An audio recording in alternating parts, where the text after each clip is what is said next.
దేశంలోని రికార్డులన్నీ తిరగరాసి అభివృద్ధి అంటే ఏందో, అభివృద్ధి ఫలాలు ప్రజలకు ఎట్లా చెందాలనో,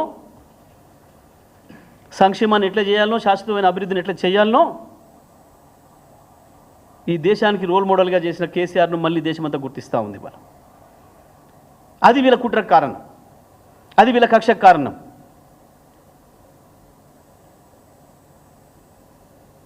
దాని కొరికే జరుగుతున్నది ఇదంతా కూడా.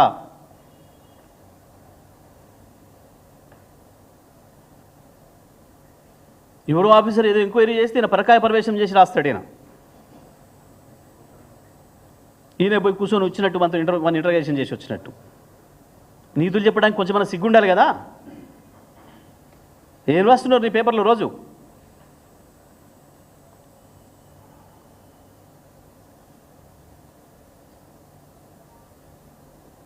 ఓపిక పడతా ఉంటే ఆనాడు కూడా ప్రభుత్వంలో ఉన్ననాడు కూడా ఇంతకంటే ఓపిక పట్టినాం, బాధ్యతలో ఉన్నాం, అధికారంలో ఉన్నాం, మనకు ఓపిక ఉండాలని కేసీఆర్ మమ్మల్ని ఆపిండు. వాస్తవానికి నీ ఆంధ్రప్రదేశ్ శాసనసభలో జరుగుతున్న చర్చలు నీ గురించి వెళ్ళి నీ కుటుంబం గురించి మాట్లాడిన రోజు బాధపడ్డాడు కేసీఆర్. అరే ఇంతగా దిగజారిపోతున్నాయి, ఎందుకు పాపం వాళ్ళ కుటుంబాల గురించి మాట్లాడుతున్నారు, ఇదేం పద్ధతి అని. మాకు నీలాగా ప్రచారం చేసుకునే అలవాటు లేదు.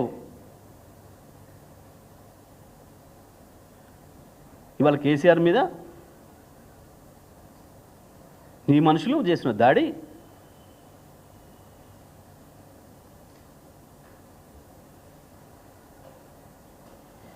ఇవాళ కలిసి తిరుగుతున్నోలే కదా. ఓ రోజు తిట్టుకుంది, మేము మీ స్థాయికి దిగజారుతలేము, మాకు కూడా వచ్చు భాష, అన్ని పదాలు వచ్చు, కానీ మేము దాంట్లోకి పోవడం లేదు. మీరు ఎంత దిగజారినా మీ స్థాయి గదే, మీ బతుకు గదే, మేము ఎప్పుడు హుందాగానే ఉంటాం.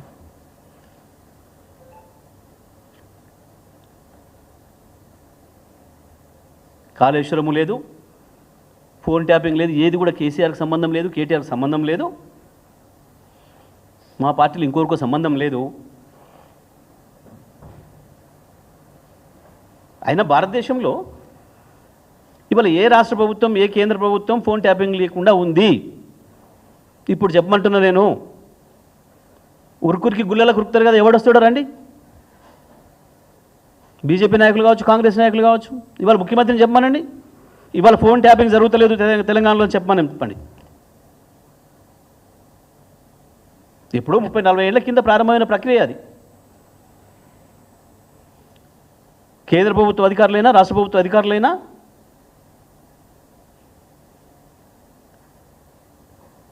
వాళ్ళ యొక్క పరిపాలన అవసరాల కొరకు, వాళ్ళ భద్రత కొరకు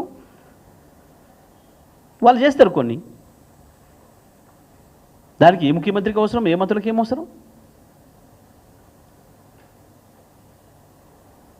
ఏదో వీడు వింటున్నట్టు, కేటీఆర్ ఎవరితోనో మాట్లాడుతుంటే, కేసీఆర్ ఎవరితోనో మాట్లాడుతుంటే వీడే విన్నట్టు మీమ్స్ పెట్టి రాసి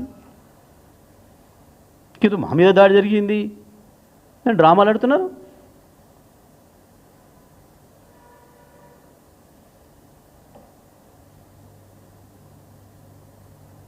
అయినా వీడు ఒక్కడు చక్కగా బయట మాట్లాడితేనే వినలేము, ఒక్కసారి ఇంటి అర్థం కాదు మన భాష. వీళ్ళు ఇక ఫోన్లో ఎన్ని తరిచేది ఉందా మాకు టైము వీళ్ళ చక్కదనాలకి?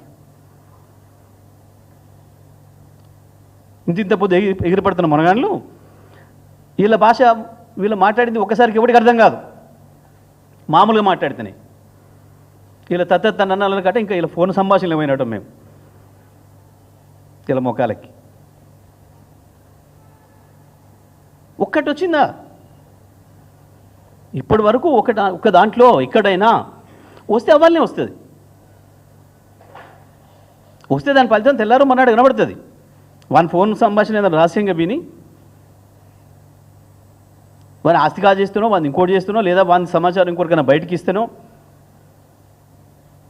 అట్లీస్ట్ వాడు చేసే తప్పుడు పని దొరకబడితేనన్నా మీరు నా ఫోన్ ట్యాప్ చేసి పట్టుకున్నారు అనొచ్చు. అవును, నన్ను పట్టుకున్నారు, నా ఫోన్ను ట్రాక్ చేసి పట్టుకున్నారు. తెలంగాణ ఉద్యమంలో నా మీద కూడా పనికిమాల కేసు పెట్టి నేను కర్ణాటకలో ఉంటే ఫోన్ ట్యాప్ చేసి పట్టుకున్నారు. నేనే ఏడవలేదే మొత్తుకోలేదే నా ఫోన్ ట్యాప్ చేసిండు అని. ఉద్యమకారుడిగా నా విధి నేను చేసినా, పోలీసుగా వాళ్ళ పని వాళ్ళు చేశారు. ఉద్యమకారుడిగా ఆ రోజు మా తెలంగాణ ఉద్యమకారుల మీద దాడి చేస్తే, కారు ఎక్కిస్తే దానికి ప్రతిఫలంగా ఏం చేయాలో నేను చేసినా, పోలీసులు వాళ్ళ డ్యూటీ వాళ్ళు చేశారు. ఏది మరి ఇవాళ ఈరోజు కేటీఆర్ ఛాలెంజ్ చేసిండు, ఈరోజు నువ్వు ఫోన్ ట్యాప్ చేస్తలేని చెప్పు ఎవడన్నా వచ్చి అని మాట్లాడారు. నేను మళ్ళీ కూడా విజ్ఞప్తి చేస్తా ఉన్నా, లేని వాటిని మీరు ఊహించి రాసి మేము ఇదే జర్నలిజం మాది అంటే మాత్రం ఒప్పుకునేది లేదు. మీ ఇష్టం వచ్చిన పద్ధతిలో దాడి చేస్తాం. లోపడేదో విచారణ జరుగుతుంటే ఏ విచారణ అధికారి చెప్పిన రాస్తున్నారు. నిన్న ఇవాళ కూడా మళ్ళీ రోతరాతలు మొదలుపెట్టినారు. నిన్న ఇవాళ ఏ పోలీస్ అధికారి చెప్పిండు మీకు? ఎవరి పేరు ఏందో చెప్పినట్టు? ఏం జర్నలిజం అనాలి మన దీన్ని? నిజమే, నీ ఆయుధంతో నీ ఇష్టం వచ్చినట్టుగా నరికేస్తున్నావు మమ్మల్ని. పెడదాం చర్చ ఎక్కడైనా, మేము సిద్ధంగా ఉన్నాం. ఎస్, మీడియా పట్ల మా కేసీఆర్కు ఉండేంత అంకితభావం, కేసీఆర్కు ఉండేంత గౌరవం ఇంకొకరికి ఎవరికి ఉండదు. మేము మీడియా గురించి మాట్లాడతలేం,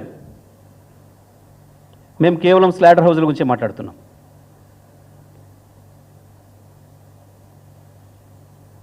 మీడియా పేరు చెప్పి దొంగ కూడా పోలీస్ డ్రెస్ వేసుకొని వచ్చినట్టు, టెర్రరిస్టులు మిలిటరీ డ్రెస్ వేసుకొని వచ్చి కాల్చినట్టు మీడియా ముసుగేసుకొని స్లాటర్ హౌస్లు పెట్టుకొని వచ్చి మమ్మల్ని కాల్ చేస్తున్నారు. వాళ్ళ గురించే మాట్లాడుతున్నాం.